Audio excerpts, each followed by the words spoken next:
So in the last episode, we covered a lot about recoil control. We talked about how important the grip is and how important activating certain parts of your arms and stuff to lock up certain parts is important. So we now have Joe Farewell here, our guest instructor. He's going to take us through the body mechanics and how all that plays into recoil management.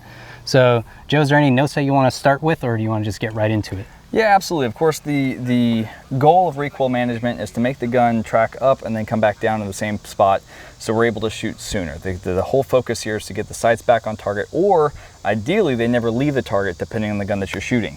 So we're going to go over with Josh a couple of things that can help you with that as far as body posture, body mechanics, that'll help you maintain that recoil control, not just through grip, but also as a whole shooter in general. It's across the board. Everything lends itself to your recoil control. So a couple things we want to touch on here. I'm going to hand my gun to Josh. First thing, Josh already has a good grip. So we've already established what a good grip looks like, how we lock everything in there, and we want to make sure that we have the proper pressures on the gun. But there's a few things that could really actually screw that up, even with a good grip. One of the first things I see a lot of times is where your hips are and your center of gravity. So a lot of people will have this curve to their back, as you can see here, where their hips are actually pushed forward. If you have your hips forward as you're shooting, that's going to push your whole body backwards. So what we want to do is we want to actually shift our hips back while keeping our back straight. You don't want to hunch over or hunch your shoulders or anything like that. You want to keep your head up, bring the gun to your eyes, and then just simply shifting your hips backwards is going to shift your center of gravity, which is going to be right about there in your sternum over your toes. So if you think about that, your center of gravity over your toes, just like Josh has it here, what that allows you to do is maintain a forward center of gravity instead of a rearward center of gravity like this. That also is going to not only help control the recoil, but it will also allow you to move effectively after you take those shots. So whether it's competition or self-defense, law enforcement, military, anything like that, no matter what, if you're doing any sort of dynamic shooting where you have to move in the process of that course of fire, you want to be able to keep that center of gravity forward so you're able to do that effectively. If you're back, the very first thing that you have to do after you finish shooting is then shift your center of gravity forward. Anytime that you're shooting, whether it's rifle, pistol, shotgun, laser guns, whatever else is going to be coming out here in the future, you want to be able to make sure that you're able to move effectively, control that recoil effectively, and all of that's going to help through maintaining that forward center of gravity. One thing that doesn't matter that much is your foot placement. So some people like to have their left foot forward, some people like to have their right foot forward. It doesn't really matter that much, and we're going to show you some videos here in just a minute of us working through some different foot positions while we're shooting and what difference it makes on the recoil control. It doesn't make a whole lot if you maintain that hips back, forward center of gravity through those shots. Your footwork doesn't make that much of a difference. So if you're shooting a long gun like a shotgun or a heavy rifle, footwork can make a difference where you can actually brace off that back foot and really lean into it.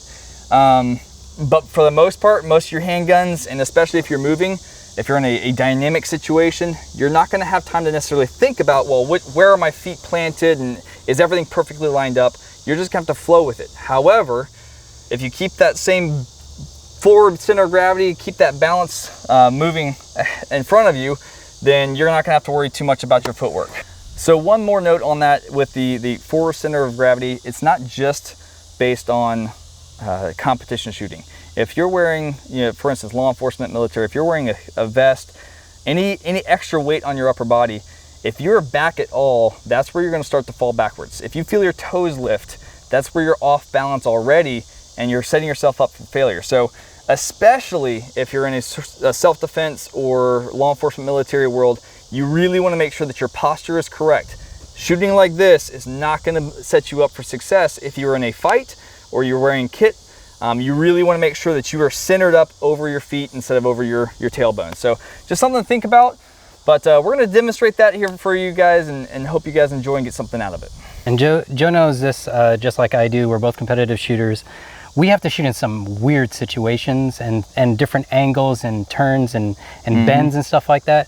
And just like he said, as long as you keep the same kind of idea of mechanics, you'll be able to keep everything nice and straight. I've had to shoot off of 1 foot I'm sure Joe has had to shoot off jumping out of a shooting area, and even in midair. Plenty of times, You can still manage recoil. So like he said, we're going to show you demonstration wise with live ammunition how all that plays into recoil management. So stay tuned. All right, guys, so we're coming back in here and we're going to show you exactly what we're talking about with that forward lean, making sure your posture is proper, and we get this good body mechanics. So the first thing Josh is going to do is going to go ahead and draw and build a good grip, but we're going to show you kind of what a bad posture looks like, something that I see a lot of times when I'm especially coaching newer shooters that have a good understanding of some of the fundamentals, but we need to build that posture up. So come on up on target. As you can see, he's standing almost completely vertical, which is fine. It looks good. However, when he starts shooting, you're going to see his upper body start moving backwards, and you're going to see his toes lift up. If he does this, it's gonna take a little bit to overcome good habits we've trained in, but we want to show you exactly what it looks like. So go ahead and take a couple shots. All right, so you can see his upper body pushing back, his toes lifting up here. And if you end up taking 6, 10, 15 shots in a row with multiple targets in an array, then that's really going to start to push you back. All it takes to correct that, though, is what we talked about already, and that's simply shifting your hips backwards, all right, building that center of gravity forward, and if you actually take your toes and kind of try to lock them down, it's going to force your body forward. So from here, go ahead and take a couple shots. As you can see, his body's not moving at all. All right, even with those very, very quick double taps, his body's not moving, which allows him to not have to do nearly as much follow through or recoil management in order to get the sights back onto the target, which allows him to shoot not necessarily faster, but sooner. Gets the sights back on the target sooner, if they even leave at all. So if you don't have that type of a recoil management where you're getting those body mechanics locked in, what it turns into is as you're shooting, the sights lift up and you either have to take the extra time to drive the gun back down to the target, or you're just going to be slower in letting the gun settle down, versus where Josh was doing it the second time, leaning forward, having that gun lift just a hair and come right back to the target. What do you think, Josh? All right, so there's one more thing that we want to show you. It's going to be how it affects you trying to get back onto target. So we're going to start with the bad posture. We're going to see how long it takes for us to get back onto the target versus when we have a good stance and good fundamental base, and we'll see the difference. And it's pretty extensive. So we're going to go hot and we'll see what that looks like. All right, let's see what it looks like. So Bad posture, but good grip. Okay, so we can still get effective shots on target, just takes too long. When follow-up shots are important, you need to get back on target quicker. So if you fix your posture, okay, a lot quicker. I could probably shoot a little bit faster, but for demonstration purposes, we're gonna go slow so I don't make a fool of myself. But that's the big difference, is that, like Joe said, when you have enough weight in front of you, you're able to push that gun back down, or at least make it to where you're changing your least path of resistance from your hips or your heels to your shoulders. That's where you want it, because it's going to be a lot shorter of a distance to come back from. It's a lot easier to control what happens here than it is here or here, because you have a lot less weight. The only weight that you have to worry about is your arms and the gun. So one more topic on that is, like I mentioned before, movement. So when we come into movement, if you have to move during or after you're shooting, the important thing we want to make sure is keeping that center of gravity forward allows us to take an entire step out of the movement process. So I'm going to show you two types of movement. We're going to do it first with bad posture, and then we're going to do it with good posture. So the first one, I'm going to shoot one target on the left. I'm going to move up to the second position and shoot the target on the right. I'm going to do that with bad posture, just kind of explain how that works with the extra step involved, and then I'm going to show you doing it again with good posture and the difference that it makes in how quickly I can move.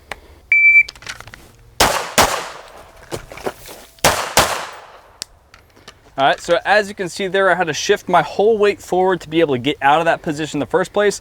So let me shift my body position a little bit. I'm going to keep my hips back this time, and we're going to do the exact same thing, but this time actually making it so I take that initial step of movement out of the movement and run it more efficiently.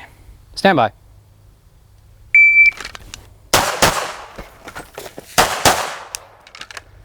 So you should be able to see there in the slow-mo where it's a lot more efficient for me to keep the actual balance forward, because now we're taking out that initial step of shifting our weight forward because it's already there.